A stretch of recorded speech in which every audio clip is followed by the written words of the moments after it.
Previous ವೀಡಿಯೋಸಲ್ಲಿ ಯಾವಾಗಲೂ service ನಡಿಬೇಕಾದ್ರೆ ಒಂದ್ಸಲಿ ಹೇಳಿದ್ದೆ, ನಾನು ಇದನ್ನು ವೆಲ್ಡಿಂಗ್ ಮಾಡ್ಸೋಕೆ ಹೋಗಿದ್ದೆ ಅಂತ ಹೇಳಿದ್ದೆ. ಅದೇನು ಪ್ರಾಬ್ಲಮ್ ಆಗುತ್ತೆ ಅಂದರೆ ಇದ್ರ ಫುಲ್ಲು ಪ್ರಾಬ್ಲಮ್ ಸೆಳಷ್ಟೇ. ಇದು ಏನು ಪ್ರಾಬ್ಲಮ್ ಅಂದರೆ ಇಲ್ಲಿ ಕಟ್ಟಾಗಿತ್ತು, ಆಮೇಲೆ ಇಲ್ಲಿ ಕಟ್ಟಾಗಿತ್ತು, ಇಲ್ಲೂ ವೆಲ್ಡಿಂಗ್ ಮಾಡಿಸಿದ್ದೆ, ಆಮೇಲೆ ಇದು ಬೆಂಡ್ ಆಗ್ತಾಯಿತ್ತು, ಇದು ಬೆಂಡ್ ಆಗ್ತಾಯಿತ್ತು, ತುಂಬ ಪ್ರಾಬ್ಲಮ್ ಆಗ್ತಾಯಿತ್ತು. ಸೊ ನಾನು ಏನು ಮಾಡಿದೆ, ಇದಕ್ಕೆ ಫಸ್ಟ್ ಏನು ಮಾಡಿದೆ ಅಂದರೆ ಮಾಮೂಲಿ ಇವೆಲ್ಲ ವೆಲ್ಡ್ ಏನೇನು ಕಟ್ಟಾಗಿತ್ತು ಅದನ್ನೆಲ್ಲ ವೆಲ್ಡ್ ಮಾಡಿಸ್ತಾಯಿದ್ದೆ. ನೆಕ್ಸ್ಟು ಅದಾದಮೇಲೆ ಇದು ಬೆಂಡ್ ಆಗ್ತಿತ್ತಲ್ಲ, ಇದನ್ನು ಹಾಕಿಸ್ದೆ. ಇಲ್ಲೊಂದು ರಾಡ್ ಬಂದಿದೆ ನೋಡಿ, ಇಲ್ಲಿಂದ ಇಲ್ಲಿಗೆ ಕನೆಕ್ಟ್ ಮಾಡಿಬಿಟ್ಟಿರೋದು. ಇದು ತೆಗಿಯೋಕ್ಕಾಗಲ್ಲ ನಾವು, ಫುಲ್ ಕನೆಕ್ಟ್ ಇದು ವೆಲ್ಡ್ ಮಾಡಿಬಿಟ್ಟಿರೋದು ಇದು. ಸೊ ಇದು ಹಾಕಿದ್ಮೇಲೆ ಇನ್ನೂ ತೂಕ ಜಾಸ್ತಿ ಆಯಿತು, ಕೆಳಗಡೆ ಬರ್ತಾಯಿತ್ತು. ಆಮೇಲೆ ಪ್ರಾಬ್ಲಮ್ ಏನಾಗ್ತಿತ್ತು ಅಂದರೆ ಇದು ತುಂಬ ಬೆಂಡ್ ಆಗ್ತಾಯಿತ್ತು. ಬೆಂಡ್ ಆಗ್ತಾಯಿತ್ತು ಅಂದರೆ ಒಂಥರ ಶೇಪ್ಲೆಸ್, ಇದು ಹೆಂಗೆ ಬೇಕಂಗೆ ಟರ್ನ್ ಆಗಿ ಹೋಗ್ತಾಯಿತ್ತು ಇದು. ಸೊ ನಾನೇನು ಮಾಡಿದೆ, ಹೊಸ್ದಾಗೆ ವೆಲ್ಡ್ ಮಾಡಿಸ್ದೆ. ಇದನ್ನು ವೆಲ್ಡ್ ಮಾಡಿಸ್ದೆ ಅಂದರೆ ಒಂದು ಪೀಸ್ ಇದು ನೋಡಿ, ಇದ್ರದ್ದು ಥಿಕ್ನೆಸ್ ಎಷ್ಟಿದೆ ಅಂತ. ಇದು ಹೊಸ ಪೀಸು, ಅದಕ್ಕೆ ಇದನ್ನು ವೆಲ್ಡ್ ಮಾಡಿಸ್ಬಿಟ್ಟು ಅದ್ರ ಜೊತೆಗೆ ಸೇಮ್ ಇದೇನಿದೆ ಅದನ್ನು ಅಟ್ಯಾಚ್ ಮಾಡಿಬಿಟ್ಟಿರೋದು. ಇಲ್ಲಿ ಬೋಲ್ಟ್ಸ್ ಹಾಕಿದ್ದೀನಲ್ವಾ, ಅದನ್ನು ಅಟ್ಯಾಚ್ ಮಾಡಿಬಿಟ್ಟಿರೋದು. ಇದನ್ನು ಎಕ್ಸ್ಟ್ರಾ ಏನು ಕೊಡಿಸಿದ್ದೀನಿ ಅಂದರೆ ಬಿಕಾಸ್ ಆಫ್ ಫ್ಲ್ಯಾಗ್ದು ನಮಗೆ ಇಲ್ಲೊಂದು ಬೋಲ್ಟ್ ಹಾಕಿದ್ದೀನಿ ಗೊತ್ತಾ, ಈ ಬೋಲ್ಟ್ಗೆ ನಾನು ಇದು ಪೀಸ್ ಕೊಡಿಸಿ ಇದು ಮಾಡಿಸಿದ್ದು. ಇದು ಬಂದು ಕೇರಳ ರೈಡರ್ ಒಬ್ರು ಇದ್ದಾರೆ, I did not remember is name. So ಅವ್ರ ಹತ್ರ ನಾನು ತರಿಸಿದ್ದು ಫ್ಲ್ಯಾಗ್ದು ಪೋಲು. ಸೊ ಅದಕ್ಕೆ ಬೋಲ್ಟ್ಸು ನಟ್ಸು ಬೋಲ್ಟ್ಸ್ ಹಾಕಿದ್ದೀನಿ. ಸೇಮ್ ಈ ಕಡೆ ಏನಿದೆ ಈ ಕಡೆನೂ ಅದೇ ಇರೋದು. ಈ ಕಡೆ ಬೇಕಾದ್ರೂ ಹಾಕೊಬೋದು ಫ್ಲ್ಯಾಗು, ಆ ಕಡೆ ಬೇಕಾದ್ರೂ ಹಾಕೊಬೋದು ಫ್ಲ್ಯಾಗು, ಆ ಥರ. ಸೊ ಹಂಗಾಗಿ ಈಗ ಸದ್ಯಕ್ಕೆ ಪ್ರಾಬ್ಲಮ್ ಏನಿಲ್ಲ. ಟಾಪ್ ಬಾಕ್ಸ್ ಹೆವಿ ಲೋಡ್ ಆಗ್ತಾಯಿದ್ದೀನಿ, ಬ್ಯಾಗ್ಸ್ ಹಾಕ್ತಾಯಿದ್ದೀನಿ ನೀವು ನೋಡಿರೋ ಮಟ್ಟಿಗೆ. ಸೊ ಇಟ್ಸ್ ವರ್ಕ್ ವೆಲ್ ನಾವು, ಅಂಥ ಪ್ರಾಬ್ಲಮ್ ಏನು ಬರೋಲ್ಲ ನನಗೆ. ಬಂದಿಲ್ಲ ಈಗ. ಒಂದು 400 ಕಿಲೋಮೀಟರ್ಸ್ ಪ್ಲಸ್ ಒಂದು 3-4 ಡೇಸ್ ಆಫೀಸಿಗೆ ಓಡಾಡಿದ್ದೀನಿ ನಾನು. ಅಂದರೆ 200 ಕಿಲೋಮೀಟರ್ಸ್, ಅರೌಂಡ್ 1000 ಕಿಲೋಮೀಟರ್ಸ್ ಅಂದ್ಕೊಳ್ಳಿ. ನನಗಿನ್ನೂ ಏನೂ ಪ್ರಾಬ್ಲಮ್ ಬಂದಿಲ್ಲ. ಸೊ ಹಂಗಾಗಿ ಚೆನ್ನಾಗಿ ವರ್ಕ್ ಆಗಿದೆ ಅಂತ ಅಂದ್ಕೊಂಡಿದ್ದೀನಿ. ಸೊ ನೆಕ್ಸ್ಟ್ ಬಂದು ನೀವು ಅಬ್ಸರ್ವ್ ಮಾಡ್ಬೋದು, ಬ್ಯಾಶ್ ಪ್ಲೇಟು. ಇದನ್ನು ಸ್ಕಿಡ್ ಪ್ಲೇಟ್ ಅಂತಾರೋ, ಬ್ಯಾಶ್ ಪ್ಲೇಟ್ ಅಂತಾರೋ, ಇಲ್ಲಾಂದರೆ ಇಂಜಿನ್ ಗಾರ್ಡ್ ಅಂತಾರೋ ನನಗೆ ಗೊತ್ತಿಲ್ಲ, ಒಬ್ಬೊಬ್ಬರು ಒಂದು ಇದರಲ್ಲಿ ಕರೀತಾರೆ. ಸೊ ಏನಾರು ಅಂದ್ಕೊಳ್ಳಿ, ನೀವು ಏನು ಬೇಕಾದನ್ನು ಅಂದ್ಕೊಳ್ಳಿ. ನಾನು ಬ್ಯಾಶ್ ಪ್ಲೇಟ್ ಅಂತಲೇ ಕರಿತೀನಿ ಇದನ್ನು, ಯಾಕಂದರೆ ಪ್ರೊಫೆಷನಲ್ ಎಲ್ಲ ಹಂಗೆ ಕರೀತಾರೆ ಅಂದ್ಕೊಂಡಿದ್ದೀನಿ. ಸೊ ಇಟ್ಸ್ ಓಕೆ, ನೀವು ಹೆಂಗೆ ಬೇಕಂಗೆ ಕರ್ಕೊಳ್ಳಿ. ಇಂಜಿನ್ ಗಾರ್ಡ್ ಅಂತನಾರು ಅಂದ್ಕೊಳ್ಳಿ, ಏನಾರು ಅಂದ್ಕೊಳ್ಳಿ. ಸೊ ಇದು ಬಂದು ಲೂವಿಯಾದು ಐರನ್ ಹಾಕ್ಸಿರೋದು. ನಾನು ಅಲ್ಯೂಮಿನಿಯಮ್ದು ಹಾಕ್ಸ್ಬೇಕಾಗಿತ್ತು ಆ್ಯಕ್ಚುಲಿ. ಇದೂ ಅಷ್ಟೇ ಪ್ರಾಬ್ಲಮ್ಮು, ಇಲ್ಲೆಲ್ಲ ಕಟ್ಟಾಗಿ ವೆಲ್ಡಿಂಗ್ ಮಾಡಿಸಿರೋದು. ನೀವು ಒಬ್ಸರ್ವ್ ಮಾಡ್ಬೋದು, ಈ ಕಡೆ ಆ ಕಡೆ ಎರಡು ಕಡೆನೂ ಇವು ಕಟ್ಟಾಗಿ ವೆಲ್ಡ್ ಮಾಡಿಸಿರೋದು. ಸೊ ಇದು ಮೇನ್ ಏನಕ್ಕೆ ಅಂದರೆ ಇಂಜಿನ್ಗೆ ಏಟು ಬೀಳಲ್ಲ.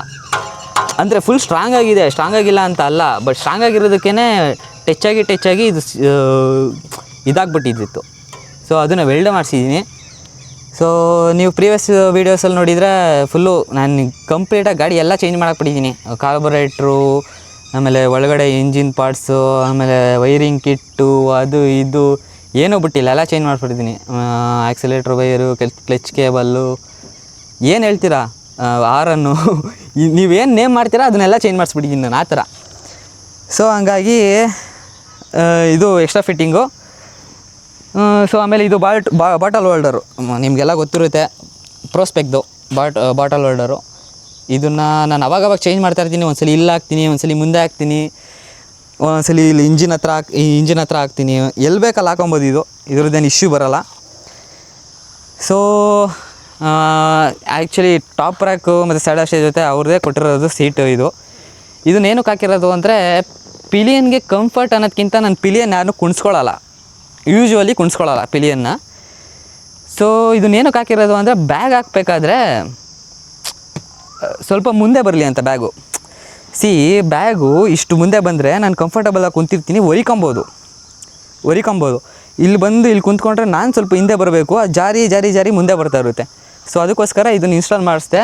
ಬಟ್ ಇನ್ಸ್ಟಾಲ್ ಮಾಡಿಸಿದ್ಮೇಲೆ ಒಂದು ಸರಿನೂ ಬ್ಯಾಗ್ ಹಾಕಿಲ್ಲ, ಅದೇ ಪ್ರಾಬ್ಲಮ್ಮು. ಅದೊಂಥರ ಆಗಿಬಿಟ್ಟಿದೆ. ಇದು ಪೋಲು ನಿಮ್ಗೆ ಗೊತ್ತಿರೋಂಗೆ. ಇದು ಅಲ್ಯೂಮಿನಿಯಂ ಟಾಪ್ ಬಾಕ್ಸ್, ಇದು JB ರೇಸಿಂಗು. ಸೊ ಇದು ಬಂದು ಮಾಮೂಲಿ ಸೆಲ್ಫಿ ಸ್ಟಿಕ್ಕು, DJI Action 5 Proದು ಸೆಲ್ಫಿ ಸ್ಟಿಕ್ಕು. ಅದಕ್ಕೆ ಲೈಟ್ ಹಾಕಿದ್ದೀನಿ. ಸೊ ಇದು ನೈಟು ವಿಷನ್ ಬೇಕಾಗುತ್ತೆ ಅಂತ ಸುಮ್ಮನೆ ಲೈಟ್ ಹಾಕಿದ್ದೀನಿ. ಅದಾದಮೇಲೆ ಇನ್ನೇನಿದೆ ನನ್ನ ಗಾಡೀಲಿ ಹೇಳೋದು,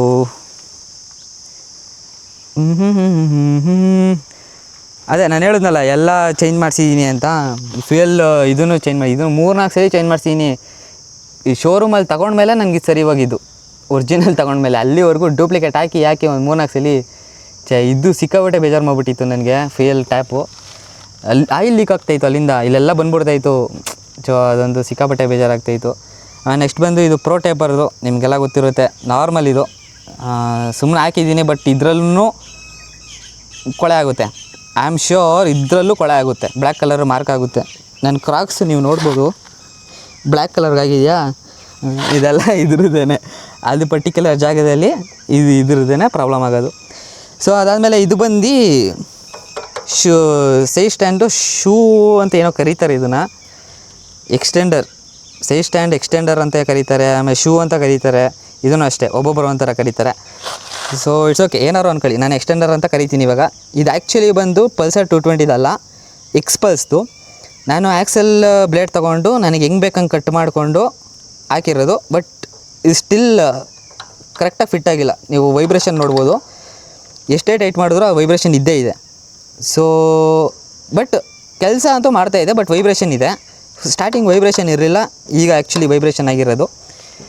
ಸೊ ಅದು ಬಿಟ್ಟು ಮೇಜರಾಗಿ ಇಷ್ಟೇ. ನಾನು ಆ್ಯಕ್ಚುಲಿ ಆಫ್ಟರ್ ಮಾರ್ಕೆಟ್ ಅಂತ ಹಾಕ್ಸಿರೋದು. ನಿಮ್ಗೆ ಆವಾಗಲೇ ಹೇಳ್ದಂಗೆ 4-ವೇ ಇಂಡಿಕೇಟರ್ ಹಾಕಿದ್ದೆ, ಅದನ್ನು ತೆಗೆದಾಕ್ಬಿಟ್ಟೆ. ಆಮೇಲೆ ಇದು ಚೈನು R&K ಹಾಕ್ಸಿರೋದು ನಾನು. ಸೊ ಈ ಚೈನ್ ಬಂದು ಆಲ್ಮೋಸ್ಟು 12,000 to 15,000 ಆಗಿರ್ಬೋದು ಅಂತ, I am not sure. But work ಆಗಿದೆ. ಬಟ್ ಈಗ ರೀಸೆಂಟಾಗಿ ಚೇಂಜ್ ಮಾಡಬೇಕಿದು ಚೈನು. ಏನಕ್ಕೆ ಅಂದರೆ ಸ್ವಲ್ಪ ಸೌಂಡ್ ಬರ್ತಾಯಿದೆ, ಆಮೇಲೆ ಚೂರು ವೇರಿಯೇಷನ್ ಇದೆ. ಒಂದು ಸೈಡ್ ಟೈಟ್ ಆದರೆ ಒಂದು ಸೈಡ್ ಲೂಸ್ ಆಗ್ತಾಯಿದೆ ಅಂತ ಮೆಕ್ಯಾನಿಕ್ ಹೇಳಿದ್ದು. ಸೊ ನಂಗೆ ಗೊತ್ತಿಲ್ಲ, ಇನ್ನೊಂದ್ಸಲಿ ಚೆಕ್ ಮಾಡಿಸ್ಬಿಟ್ಟು ಇದನ್ನು ಚೇಂಜ್ ಮಾಡಬೇಕು ಅಂದರೆ ಒರಿಜಿನಲ್ ಬಜಾಜ್ನೇ ಹಾಕ್ಸ್ತೀನಿ. ಯಾಕಂದರೆ ಅದು ವರ್ತಿದೆ. ಇದು 12,000 to 15,000 ಬರುತ್ತೆ, ಅದು ಆಲ್ಮೋಸ್ಟ್ 12,000 to 15,000 ಬರುತ್ತೆ. ಅವರು ಕ್ಲೈಮ್ ಮಾಡೋದು 10,000 ಅಂತ ಅಂದ್ಕೊತೀನಿ ನಾನು. ಸೊ 12,000 to 15,000 ಬರುತ್ತೆ. ನಾನು ಕ್ಲೀನಾಗಿ ಪ್ರಾಪರಾಗಿ ಮೇಂಟೈನ್ ಮಾಡ್ತೀನಿ ಏನೋ ಚೈನ್ನ. 500 ಕಿಲೋಮೀಟರ್ಸ್ಗೆಲ್ಲ ಲೂಬ್ ಹೊಡೆದು ಚೈನ್ ಕ್ಲೀನ್ ಮಾಡಿ ಎಲ್ಲ ಮಾಡ್ತೀನಿ. ಎಲ್ಲ ಮೋಟಲ್ ಪ್ರಾಡಕ್ಟೇ ನಾನು ಸದ್ಯಕ್ಕೆ ಯೂಸ್ ಮಾಡ್ತಾ ಇರೋದು, ಚೈನ್ಗೆ ಮತ್ತು ಹೆಲ್ಮೆಟ್ಗೆಲ್ಲ. ಸೊ ಅದಾದಮೇಲೆ ಇದು ಇನ್ನೊಂದು ಏನು ಹೇಳಬೇಕು ಅಂದರೆ, ಇದಕ್ಕೆ ಆ್ಯಕ್ಚುಲಿ ಇಲ್ಲಿ ನೀವು ನೋಡ್ಬೋದು, ಇದು ತುಂಬ ಆರ್ಷಾಗೆ ಇದಾಗುತ್ತೆ. ಸೌಂಡ್ ಕೇಳಿದ್ರೆ ನೀವು ತುಂಬ ಆರ್ಷಾಗಿ ಹೊಡಿಯುತ್ತೆ. ಸೊ ನಾನೇನು ಮಾಡಿದೆ, ಇಲ್ಲಿಗೊಂದು ರಬ್ಬರ್ ಹಾಕಿದೆ, ಏನೋ ಫೆವಿಕ್ವಿಕ್ ಹಾಕಿ ಒಂದು ರಬ್ಬರ್ ಹಾಕ್ಸಿ ಇಟ್ಟಿದ್ದೆ. ಬಟ್ ಉದುರೋಯ್ತದು, ನಿಂತ್ಕೊಳ್ಳೇ ಇಲ್ಲ ಅದು. ನಿಮ್ಗೆ ಆ ರಬ್ಬರ್ ವಿಷಯ ಅಂದಾಗ ಇನ್ನೊಂದು ನೆನಪು ಬಂತು ನೋಡಿ. ನಾನು ಡಬಲ್ ಸ್ಟ್ಯಾಂಡ್ಗೆ ಇಲ್ಲಿ ಕಾಣ್ತಾ ಇದೆಯಾ ಚಿಕ್ಕ ರಬ್ಬರು, ಇದು ಆ್ಯಕ್ಚುಲಿ ಇಲ್ಲಿ ಡಬಲ್ ಸ್ಟ್ಯಾಂಡ್ಗೆ ಇಲ್ಲೊಂದು ರಬ್ಬರ್ ಬರುತ್ತೆ ಇಲ್ಲಿ ಸೈಲೆನ್ಸರ್ ಹತ್ರ. ಅದು ತುಂಬ ಉದ್ದ ಇರುತ್ತೆ, ಅಂಸಲೆಲ್ಲ ಟಚ್ ಆಗ್ತಾಯಿತ್ತು ನನಗೆ ಇದು. ಸೊ ಹಂಗಾಗಿ ನಾನು ಏನು ಮಾಡಿದೆ, ಡಬಲ್ ಸ್ಟ್ಯಾಂಡ್ ಹಾಕಿದಾಗ ಈಗ ಗಾಡಿ ತೆಗೆದಾಗ ಸೌಂಡ್ ಬರಬಾರ್ದು ಅಂತ ಇದನ್ನೇನು ಮಾಡಿದೆ, ಯಾವುದೋ ಚಿಕ್ಕ ರಬ್ಬರ್ ಕುಣಿಸಿ ಮೆಕ್ಯಾನಿಕ್ ಹತ್ರ ಇದನ್ನು ಫೆವಿಕ್ವಿಕ್ ಹಾಕಿ ರೆಡಿ ಮಾಡಿಸ್ದೆ. ಸೊ ಇವಾಗ ಅಷ್ಟೊಂದೇನು ಸೌಂಡ್ ಬರೋಲ್ಲ ಇದು. ಸೊ ಸದ್ಯಕ್ಕೆ ಮೇಂಟೈನ್ ಮಾಡ್ಬೋದು, ಅಷ್ಟೊಂದೇನು ಸೌಂಡ್ ಬರ್ತಾಯಿಲ್ಲ ಇದು. ಸೊ ಅದು ಬಿಟ್ಟರೆ ಅಷ್ಟೇ ಗೈಸ್. ಇನ್ನು ಟೈರು ನಿಮಗೆ ಪ್ರೀವಿಯಸ್ ವೀಡಿಯೋಸಲ್ಲಿ ಹೇಳ್ದಂಗೆ ಎಂಡಿಂಗ್ ಸ್ಟೇಜಿಗೆ ಬಂದುಬಿಟ್ಟಿದೆ, ಅದೊಂದು ಇದು ಮಾಡಬೇಕು. ಆಮೇಲೆ ಇದೊಂದು ಹೇಳೋಣ, ಇದು ಹ್ಯಾಂಡ್ಲ್ ಬಾರ್ ರೈಸರ್ಸ್ ಹಾಕಿದ್ದೀನಿ, ಲೂವಿಯಾದು ಹ್ಯಾಂಡ್ಲ್ ಬಾರ್ ರೈಸರ್ಸು ನೀವು ನೋಡ್ಬೋದು, ಕಾಣಿಸ್ತಾ ಇದೆಯೋ ಇಲ್ವೋ ಗೊತ್ತಿಲ್ಲ ಗುರು ನಿಮ್ಗೆ. ಲೂವಿಯಾದು ಹ್ಯಾಂಡ್ಲ್ ಬಾರ್ ರೈಸರ್ಸ್ ಹಾಕಿದ್ದೀನಿ. ಬಟ್ ಇದಕ್ಕೂ ಅಷ್ಟೇ, ಇದು ನಟ್ಟು ಅದನ್ಕಿ ನಟ್ಟು ಸಾಕಾಗಿಲ್ಲ ಅಂದರೆ ಒಂದು ಸ್ವಲ್ಪ ಉದ್ದು ತೊಗೊಬೇಕು. ಇದು ಉದ್ದು ಹಾಕಿದ್ದೀನೋ ಇಲ್ವೋ ನನಗೆ ಐಡಿಯಾನೇ ಇಲ್ಲ, ಮೋಸ್ಟ್ಲಿ ಅದೇ ಹಾಕಿದ್ದೀನೋ ಉದ್ದದ್ದು ಹಾಕಿದ್ದೀನೋ ಗೊತ್ತಿಲ್ಲ. ಬಟ್ ಈ ಕಡೆ ಸೈಡ್ ತೆಗೆದುಬಿಟ್ಟು ಇದು ರಾಡ್ ಇದೆಯಲ್ಲ ಇದನ್ನು ಹಾಕಿರೋದು. ಸೊ ಅಷ್ಟೇ ಗೈಸ್, ಈಗ ಸದ್ಯಕ್ಕೆ ನಾನು ಅಷ್ಟೇ ಹಾಕ್ಸಿರೋದು ಅಷ್ಟೇ. ಇದು ಬಂದು ಮಾಮೂಲಿ ಎಕ್ಸಸೈಸ್ಗಳು ಇನ್ನೂ ಎಲ್ಲ ತೆಗೆದಿಟ್ಬಿಟ್ಟಿದ್ದೀನಿ. ಸೊ ಇದು ಬಂದು ನನ್ನ ಗಾಡಿ. ಇಷ್ಟ ಗೈಸ್ ಈ ವಿಡಿಯೋಗೆ. ಐ ಹೋಪ್ ನನ್ನ ಗಾಡೀಲಿ ಏನೇನು ಹಾಕ್ಸಿದ್ದೀನಿ ಅಂತ ನೀವು ನೋಡಿದ್ದೀರಾ ಅಂತ. ಸೊ ಇಷ್ಟ ಆದರೆ ನೀವು ಸರ್ಚ್ ಮಾಡಿ ತಗೊಳ್ಳಿ. ನಾನು ಇನ್ನೊಂದು ಇಂಟೆನ್ಷನ್ ಏನಿತ್ತು ಅಂದರೆ, ಡಿಸೆಂಟಾಗಿ ಮಾಡಿಸ್ಬೇಕು, ಈ ಜಾತ್ರೆ ಥರ ಮಾಡಿಸ್ಬಾರ್ದು. ಅಂದರೆ ನನಗನ್ಸೋದು, ನನಗೆ ಪರ್ಸ್ನಲಿ ಫೀಲ್ ಮಾಡೋದು, ಬ್ಲ್ಯಾಕ್ ಕಲರ್ಗೆ ಕೆಲವೊಬ್ಬರು ರೆಡ್ ಕಲರ್ ಹಾಕಿಸ್ತಾರೆ, ವೈಟ್ ಕಲರ್ ಹಾಕಿಸ್ತಾರೆ. ನನಗೆ ಅದು ಇಷ್ಟ ಆಗಲ್ಲ. ಅವ್ರ ಪರ್ಸ್ನಲ್ ಒಪಿನಿಯನ್ ಅದು, ಅದು ತಪ್ಪು ಅಂತ ಹೇಳಲ್ಲ, ಬಟ್ ಅವ್ರ ಪರ್ಸ್ನಲ್ ಒಪಿನಿಯನ್. ನನಗೆ ಅದು ಆಕ್ವರ್ಡಾಗಿ ಕಾಣಿಸುತ್ತೆ. ಸೊ ನನಗೆ ಆ ಥರ ಎಲ್ಲ ಇದು ಮಾಡೋಕ್ಕಾಗಲ್ಲ. ಬ್ಲ್ಯಾಕೇ ಇರಬೇಕು ಅಂತಲೇ ನಾನು ಎಲ್ಲನೂ ಆಲ್ಮೋಸ್ಟ್ ಬ್ಲ್ಯಾಕೇ ಮಾಡೋದು. ಸಿಲ್ವರ್ ಪಾರ್ಟ್ಸ್ ಏನಿದೆ ಅದಕ್ಕೆ ಆಲ್ಮೋಸ್ಟ್ ಸಿಲ್ವರ್ದೇ ಇದು ಮಾಡೋಕ್ಕೆ ಟ್ರೈ ಮಾಡ್ತೀನಿ. ಸೊ ಹಂಗಾಗಿ ಸದ್ಯಕ್ಕೆ ಇದು ನಂದು ಗಾಡಿ ಸೆಟಪ್ಪು. ಅದಾದಮೇಲೆ ಇನ್ನು ಅದು ಬಿಟ್ಟರೆ ಇನ್ನು ಎಕ್ಸ್ಟ್ರಾ ಏನೂ ಮಾಡಿಸಿಲ್ಲ ಗೈಸ್. ನಾನು ಎಕ್ಸ್ಟ್ರಾ ಏನು ಮಾಡಿಸಿಲ್ಲ, ಎಲ್ಲ ಸೇಮೇ ಎಲ್ಲ. ನಾರ್ಮಲ್ ಗಾಡಿನೇ, ಅದಕ್ಕೆ ಎಕ್ಸ್ಟ್ರಾ ಮಾಡಿಫಿಕೇಷನ್ ಮಾಡಿಸಿದ್ದೀನಿ ಅಷ್ಟೇ. ತುಂಬ ಮಾಡಿಫಿಕೇಷನ್ ಮಾಡಿಸಿದೆ ಮೊದಲು, ಅಂದರೆ ಒಂದೊಂದಾದ್ಮೇಲೆ ಒಂದೊಂದು ಚಿಕ್ಕದು. ಫಾರ್ ಎಕ್ಸಾಂಪಲ್ ಹೆಂಗೆ ಅಂದರೆ, ಇಲ್ಲಿ ಫಸ್ಟು ಸೈಡದು ಹಿಂಗೆ ಉದ್ದುದಕ್ಕಿರುತ್ತಲ್ವ ಗ್ರ್ಯಾಬ್ ಹ್ಯಾಂಡಲ್ಲು, ಅದಿತ್ತು. ಅದಾದಮೇಲೆ ಡಿಸ್ಕವರ್ದು ಹಿಂಗೆ ಸುತ್ತ ಹಿಂಗೆ ಬರುತ್ತೆ ತಾನೆ, ಹಿಂಗೆ ಬರುತ್ತೆ ನೋಡಿ, ಅದು ಗ್ರ್ಯಾಬ್ ಹ್ಯಾಂಡಲ್ ಫುಲ್ ಇಟ್ಕೊಳ್ಳೋದು. ಇದು ಬಂದು ಪಲ್ಸರ್ 220 ಆಫ್ ಹಿಂಗೆ ಬರುತ್ತೆ, ಎರಡು ಆಫ್ ಬರುತ್ತೆ ಸಪ್ರೇಟು. ಡಿಸ್ಕವರ್ದು ಬಂದು ಫುಲ್ಲು ಬರುತ್ತೆ, ಅದನ್ನು ಹಾಕ್ಸಿದ್ದೆ ನಾನು. ಅದು ಫಿಟ್ ಆಗ್ತಿದೆ ಅಂತ ಅದನ್ನು ಹಾಕ್ಸಿದ್ದೆ ನಾನು ಅಲ್ಲಿಗೆ. ಆಮೇಲೆ ಹಿಂಗೆ ಒಂದೊಂದೇ ಮಾಡಿಫಿಕೇಷನ್ ಮಾಡಿ ಕೊನೆಗೆ ಸ್ವಲ್ಪ ಟ್ರಾವೆಲಿಂಗ್ ಮಾಡಿದಾಗ ಸ್ವಲ್ಪ ಇದಾಗುತ್ತೆ ಅಂತ ಇದೆಲ್ಲ ಹಾಕ್ಸಿರೋದು.